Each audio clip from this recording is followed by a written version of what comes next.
expecting any friendlies? I am not aware of any friendlies. Let them come. Let them come.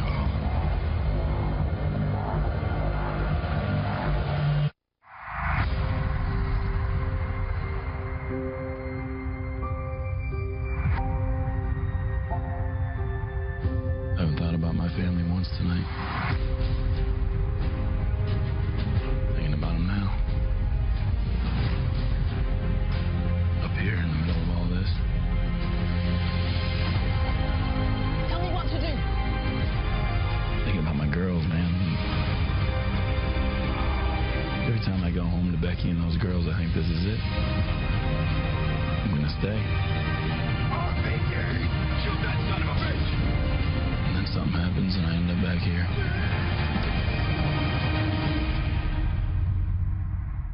Well, they may be the most controversial questions to come out of the Benghazi attacks. Could American lives have been saved there? And why did the White House initially blame a video when it knew that this was a terrorist attack? Those questions prompted multiple congressional investigations, investigations that contradict some of what these heroes have said. But these men not only maintain they could have saved lives that night, but add that the politics that others resorted to on this issue when they got home is exactly what prompted them to go public. Do you have a political motive? Do you have? No. The one who should have got the star was sitting right there because he saved Tyrone's life by going in the building and finding him when he was lost. And then he's the first one that come up on the roof and put 2 tourniquets on Dave Ubben and got a tourniquet on my arm. And probably saved both of our lives. And had to see him naked once. That's an honor right there. They joke, but when this audience sees this film and sees what you all went through, and you, Oz, what happened to your arm, which was basically hanging off. I mean, it was from about right here down. It was hanging by a thread. That was pretty impressive seeing him trying to get it. I remember seeing him trying to get his gun up, and that arm's hanging, and he's still trying to shoot. I ain't gonna say it much because I don't need to give a Marine any more kudos than what they already get. But I'll be honest, I was pretty impressed seeing that after the mortars hit and seeing him still fighting. And when he went down to get help, it wasn't for himself.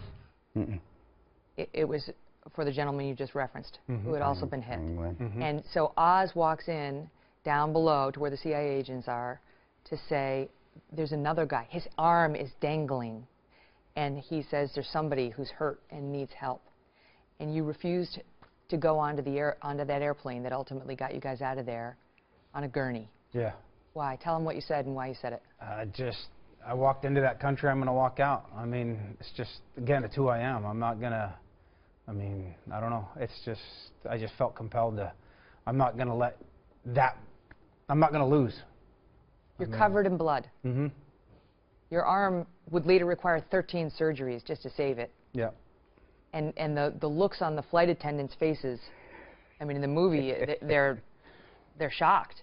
It was actually, I mean, I look back at it, it was kind of comical because as I'm walking up, there was, the flight attendants' eyes were as big as, I mean, saucers her eyes were. And, you know, I'm pretty much buck naked, blood dripping, and she just disappears to the back of the airport, or the aircraft, and I thought she was, you know, going back to get something to help us, but when she comes back up, she's laying towels down because she's afraid I'm going to bleed on her boss's airplane. You come back. The video. It was all about a video. And we've heard the family say that, and that's how we kicked off the segment. That Hillary Clinton, according to the family members, looked at them at Dover Air Force Base when the bodies came back in the caskets and said, we're going to get the guy who made that video. And now when asked who's lying, you or the families, she says, well, it's not me. And of course she's talking about Glenn's family, she's talking about Tyrone's family, she's talking about Sean's family. I know Pat Smith, I know Katie Quigley, Glenn's sister. I know, you know, we know Ty's mom. We know what they told us was said, and I do know them very well. And Katie's been on the news quite a bit telling you what she was told. And I know that they were told it was video because that's what they told me. Well, and I believe Pat. I believe Katie. I believe Charles Woods. I mean, who would have a reason to lie? Why? Their loved ones just died. Simple. Exactly. They have no reason to tell anything but the truth.